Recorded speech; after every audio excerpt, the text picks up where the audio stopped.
all the kids that usually go back to the back, why don't you just come on up here to the front and have a seat on these first couple of pews right here, because I've got a story I want to tell you this morning. Get over here a little closer so I can talk to you. Oh, Mason, come on down here. Come on down here.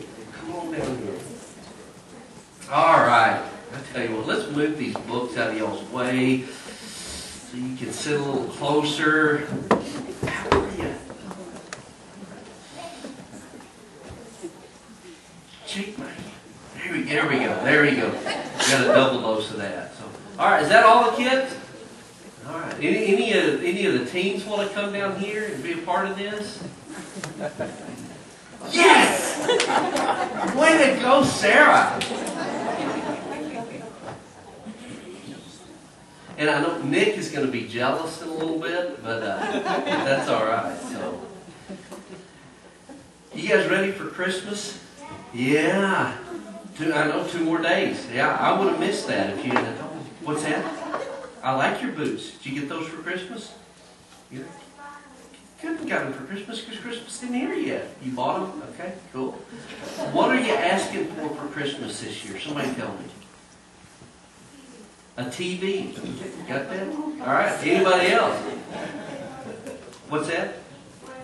Pink roller skates. That's cool. Anybody else? A Kindle Fire. Knitting needles. That is very cool. Nobody's asking for superhero stuff? No. Now, come on. That's for what we've got. A couple of boys here.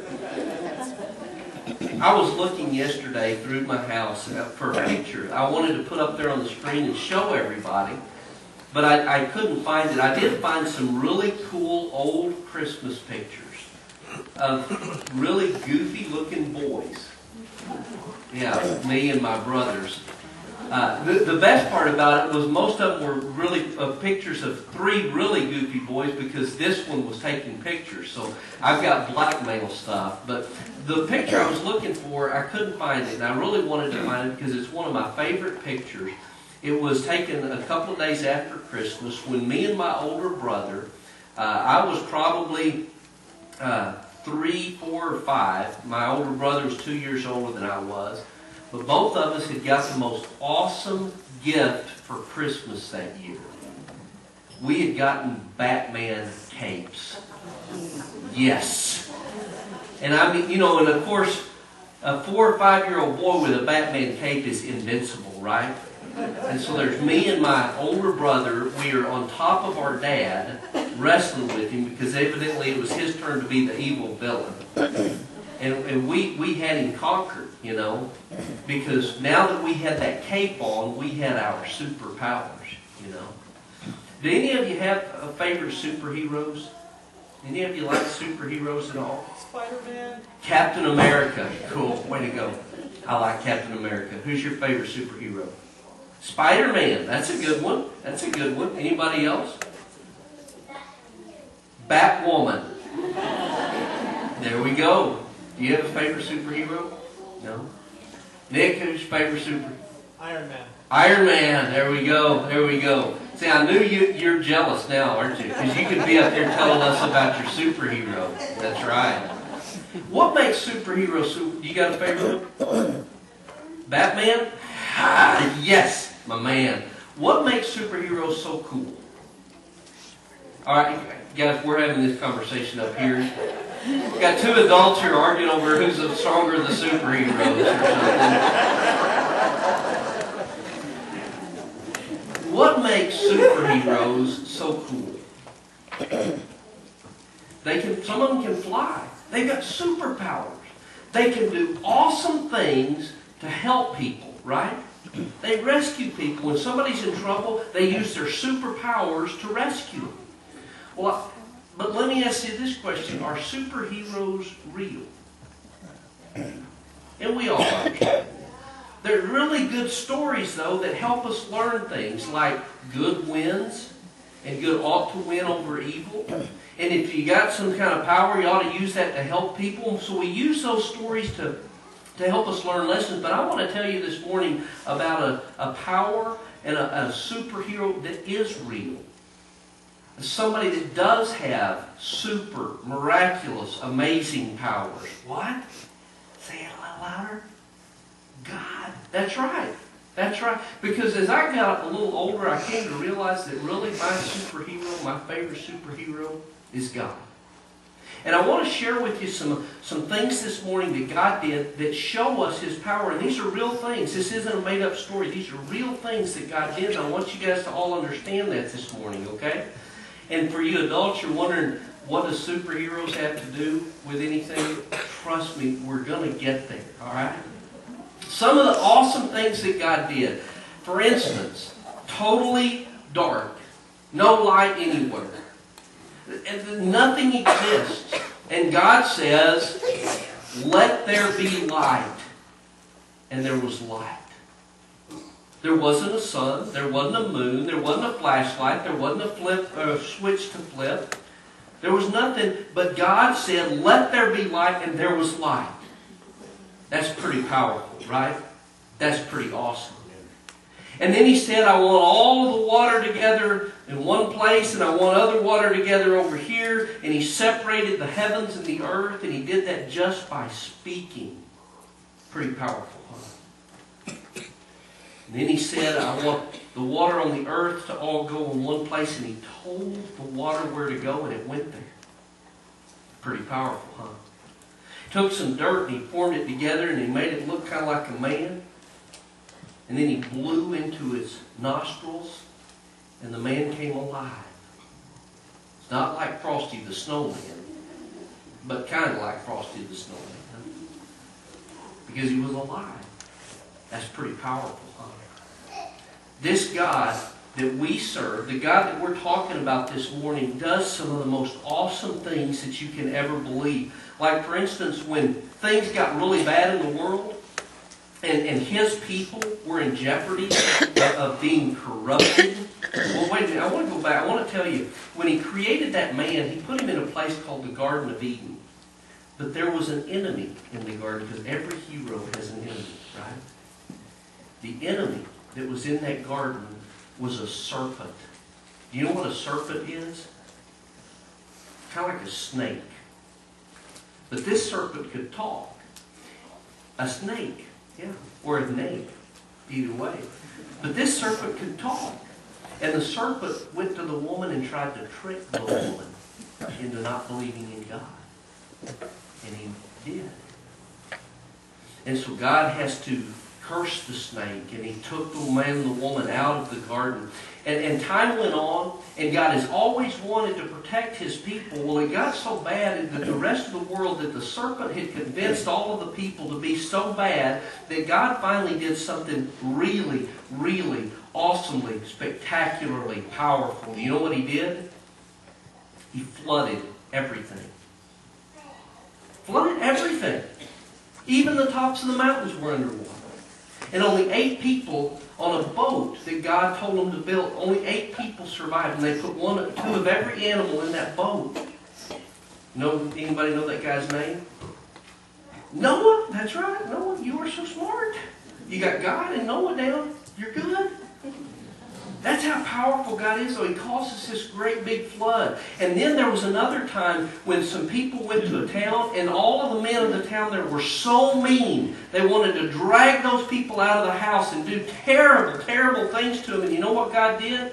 In His awesome power, He rained down hail that was on fire, and He destroyed the entire city. That's how powerful God is. And then later on, His people were taken into bondage. They were made to be slaves, and the people in Egypt treated them so terribly. But God wanted to rescue His people. They'd been there 400 years. And they were waiting for God. They were crying out to God, God, where are you? 400 years we've been treated like slaves. Are you going to do something? Finally, after 400 years, God showed up. And you know what He did in His awesome, mighty, super powers? He did 10 plagues. The first plague, He turned all the water into blood. How many of you would like to drink a cup of blood? That'd be pretty gross, wouldn't it? So none of the people could drink. He said, let my people go, or I'm going to turn all your water into blood. They wouldn't let the people go, so he turned all the water into blood. And so then he goes back to the king and he says, let my people go. The king wouldn't let the people go. So you know what he did this time? Frogs. Everywhere. Yeah. Can you imagine getting out of your bed in the morning, you throw the covers back and you sling about 100 frogs off of your bed? And you step your feet down on the ground and it goes squish, squish, squish, squish, squish. That's pretty gross. Frogs everywhere. But see, that's how powerful God is. They still wouldn't let the people go. So you know what he did next time? Gnats. Everywhere. The people were just going crazy with gnats everywhere. But God can do that. God can just think, I want all the gnats to go everywhere, and all the gnats go everywhere. Still didn't let the people go. So you know what he did next? Rivets, rivets. That was second. That's right. Rivets, rivets everywhere. So after the gnats didn't work, you know what God did then? In His mighty, awesome power. Flies. We'll get there in a minute. Flies everywhere. They hurt. They bite sometimes, don't they? Flies everywhere. But the people, they still wouldn't let God's people go. No, still wouldn't do it. So you know what came next? All of their livestock died. Sheep, cows, donkeys, horses, everything. Just died. That is how powerful God is. He can kill all their animals at one time. Still wouldn't let the people go. So you know what he did next? All the people got boils all over. You know what a boil is? It's kind of like a great big painful zit. Yeah. Okay. What's a zit? You'll find out in about 12 years, okay? It's a little sore that comes up on your skin, and it itches. And it itches everywhere. It's kind of like mosquito bites everywhere, and the people were just covered with them. But they still wouldn't let the people go. So you know what God did next? Hail everywhere. Tore up all of their crops, big chunks of ice falling out of the sky everywhere. God is so powerful, He can do all of these things on everything. The houses, the animals, the people, everything. And they still wouldn't let God's people go. So you know what He did next? Locusts. Sent locusts everywhere. They ate up everything. It's kind of like big giant grasshoppers everywhere. Still wouldn't let God's people go. So you know what God did then? This powerful, super amazing power of God swept through the city, and all of the firstborn children died. Except for God's people, who had smeared the blood of the Lamb on their door, and those people in those houses lived. That's how powerful God is. When God's people need Him and they call on Him, and God shows up, you can bet that something big and mighty is just about to happen. In fact, there was another time when God's people, after all of these plagues, they finally, Pharaoh says to them, go, get out of here. I don't want you anymore. I don't want any more flies. I don't want any more frogs. I don't want any more locusts. I don't want any more of anything. You guys, please get out of here. And so the people leave. And they get out there, and they're in the wilderness, and they come to the ocean. And they're standing here, and it's a big ocean. And they don't have a boat.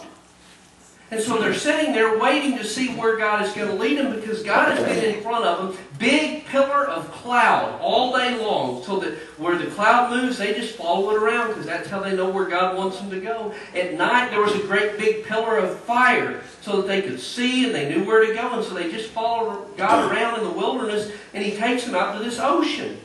And they're standing there by the sea. They don't have a boat. They don't know how they're going to get across the ocean, but they don't know that they need to get across the ocean until they turn around and look up, and guess what? Pharaoh and his whole army is coming after them. And they don't know what to do. And so they cried out to their God, their super powerful, awesome God, the same God that you and I have. And you know what God did? He said to Moses, he said, Moses. He probably didn't really talk like that, but anyway. He probably said, hey Moses, won't you take that stick you got there and hold it up over the sea? And so Moses takes the stick that he's holding, he holds it up over the sea, and you know what happened? The water just spread apart. And then a wind blew through there, and it dried out the ground, and God's people walked across the bottom of the ocean on dry ground. Now that's pretty powerful. Do you think Batman could do that? Nah, I don't think so. Do you think Captain America could do that? I don't think so. Do you think Iron Man could do that? No. Aquaman. What did he say? Yeah, he couldn't. There you go. You and Randy can have that theological discussion later. And by the way, you are banned from our kids' services never again. God's people walk through, and as they're coming up on the other side, Pharaoh's army is coming down in between the walls of water. And you know what God does then? He says, close up. And the water came in and drowned every one of Pharaoh's soldiers. That's a powerful God. Time goes on, and I want to tell you, as time went on, it ended up that God's people were being oppressed. They were in bondage again to another group of people, which were known as the Romans. But not only were they still having problems with the Romans, do you remember that enemy of God that was back in that garden? Who was that? Well, Adam and Eve were in the garden, but who was the enemy? The serpent. What's another name for the serpent? The snake? Sin, or the devil? And the devil was still attacking God's people, trying to convince them that you really shouldn't follow God. You ought to really follow me. You ought to do what you want to do instead of doing what God wants you to do, because you know what the serpent's real goal is? You know what his real plan is? That when you die, you don't get to spend eternity with God. He wants you for himself. He wants you to go live with him in his place. Do you know what that's called? Hell. It's a real place. And so God's people are still having problems because the devil is still working on them, and the Romans are working on them, and they haven't heard from God in 400 years. They've been crying out to God, but for 400 years God hasn't done any powerful, amazing things. Just like when they were in Egypt for 400 years, they cried out, and God finally showed up, and he did major, awesome, powerful stuff. Say that with me. Major, awesome, powerful stuff. You're getting it.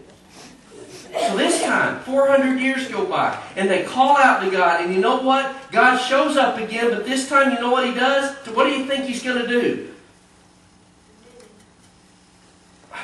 Not just a man, but something major, awesome, powerful stuff, right? That's what God does. Major, awesome, powerful stuff. I want to read to you what God did this time. The major, awesome, powerful stuff.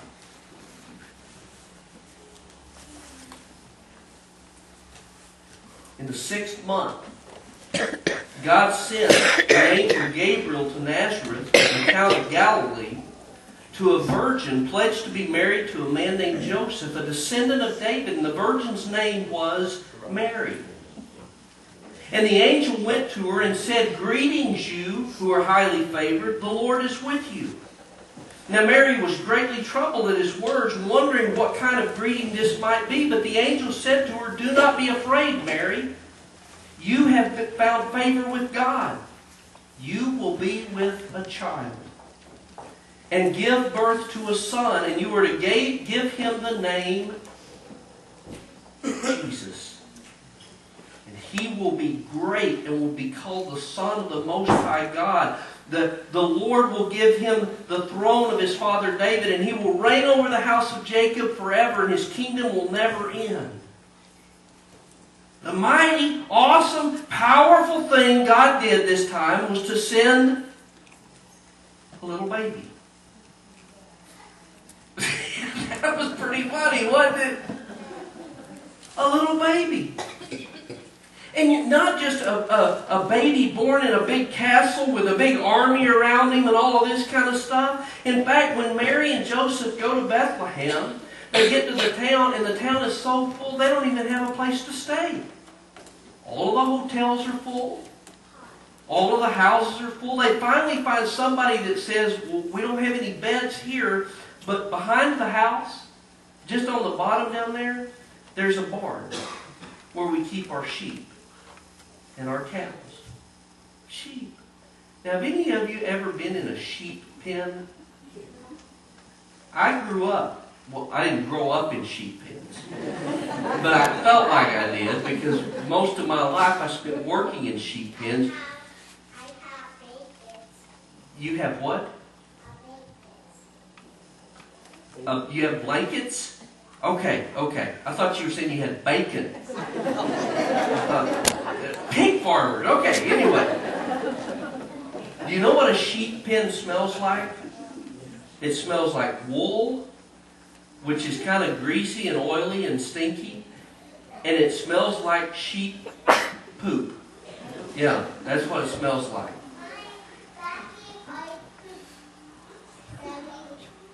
Yep, okay. And I knew I probably shouldn't have brought that word up, but I wanted to make sure you understood the situation.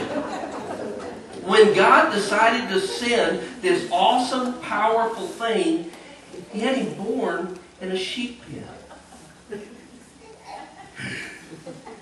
And this little baby, you think, well, God, how is that little baby going to save your people? Well, that baby grew up. And in fact, when that baby grew up, the baby, one day when he became a fully grown man, he was taken out into the wilderness, and that same serpent that was back in the garden tempted him. They had kind of a discussion where that serpent was trying to get Jesus to do what he tried to get the woman to do all that time ago, and that's not believe in God but to follow after the serpent. And 3 times Jesus had to answer him and say, no, I'm going to follow God. Jesus lived a perfect life, and then when Jesus got older, he did some pretty awesome, powerful, superhero kind of things himself. Like, for instance, there was a guy that had leprosy. Do you know what leprosy is? It's a skin disease. It's where your skin starts to just kind of rot and fall off. Doesn't that sound pretty? Almost like poop. But your skin starts to kind of rot and fall off. And the guy goes to Jesus and he says, you know, Jesus, can you heal me? And Jesus says, you're healed. And the guy's arm or his leprosy instantly was healed like that. Another guy was paralyzed, couldn't walk. His legs didn't work. And Jesus says to him, son, your sins are forgiven. Get up and walk. Take your mat and go home. The guy instantly got up and walked.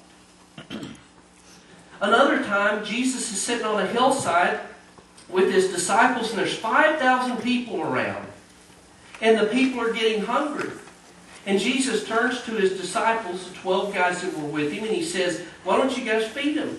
And they looked out and they said, there's 5,000 people here, Jesus. How can we feed them? We don't have enough food. And he said, well, what do you got? And they said, we got 5 biscuits and 2 little fish. And he says, okay, feed them.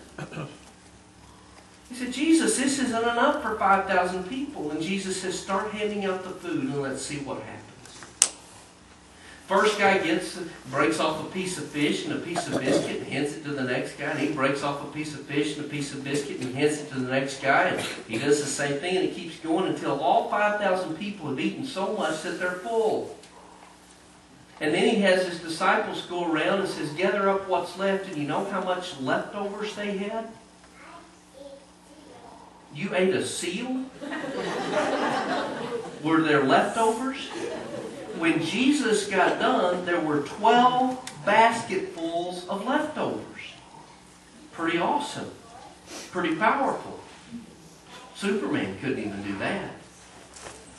One time, he was in a boat with his disciples, And there was a big storm came up. How many of you remember the wind on last Thursday? You guys remember the wind last Thursday? Did you have any branches or leaves blow down in your house? Trees blow down or anything? No? But it was windy, wasn't it? Did you go outside? In the wind? Oh, yeah, but you walked. Okay. Can you imagine being out on a little boat in the Mississippi River when that wind was blowing the other day? The waves would come blowing over the side of the boat, and all of the water would come into the boat. What happens when a boat fills up with water? It sinks. And so these guys are out on a boat in the middle of the sea, and the water's coming over, the wind's blowing, the boat's doing like this. All of you start going like this with me. Go on, little more. There you go. There you go. Anybody getting sick? I am. And this has been going on all night. And you know, all of the guys are on the boat, and they're bailing out water, and they're worried. They think they're going to drown. And finally they go down, and you know what Jesus is doing? Sleeping. He's not even worried. They wake him up, and they say, Jesus, what are you doing? We're going to die. And he stands up, and he walks up to the front of the boat, and he says, be still. And you know what happened? The wind stopped. And the water stopped. The waves stopped. The rain stopped. You see, this little baby that came was actually the power of God. And everything that God could do came to earth in that little baby. Jesus was able to overcome everything that came against man. But there's still that enemy that has to be dealt with. What's the enemy's name? The serpent. The devil. And what does the devil want? He wants God's people to die and be away from God forever. Yeah? So at the end of Jesus' life, the enemy almost won. They took Jesus when he was about 33 years old. They had him arrested, and they nailed him to a cross. They stretched his arms out and put a nail through each wrist. They crossed his feet over, and they nailed his feet to that cross. And then they stood the cross up and let it slide down into a hole. And they let him hang there for 6 hours until he died. And his disciples thought it was over. They didn't know what was going on. They thought he was the king. They thought he was the power of God. They thought that God had finally heard him and had come down to rescue him. But now he's dead. 3 days after he died, two or three ladies went to his tomb. They were going to put some flowers there and pour some oil and stuff on his body. When they got there, do you know what they found? Nothing. Because that tomb was empty. And they didn't understand what was going on. So they ran back to the other 12 and they said, hey guys, that tomb is empty. We don't understand what's going on. And those 12 guys ran down there and they looked, and sure enough, Jesus wasn't there. So they go back to the room and they're sitting there that night and they're talking about it. And said, what? This doesn't make any sense. We thought he was the power of God that came to rescue us. We thought he was going to make everything right again, and now he died. And not only did he die, but he's gone. And all of a sudden, they hear this voice behind them saying, you guys got something to eat? And they turn around, and guess who was standing right there in the room with them? Jesus. And they didn't believe it at first. And they said, what are you doing here? And he said, I came back to tell you guys that death has been conquered. You see, that is the awesome power of God, is that even death can't win against God. They didn't believe him. And he said, here, touch me where they drove the nails in. Stick your hand where they put the spear in my side. I'm here, I'm with you, and I'm hungry. And so they ate. You see, that little baby that we celebrate this time of the year is the power of God. And he didn't come just so you could get Christmas presents. and play in the snow. But he came so that you can live with God forever. You see, just like Jesus came out of that grave, and just like Jesus came out of that grave, you can come out of that grave too. You too. That's right.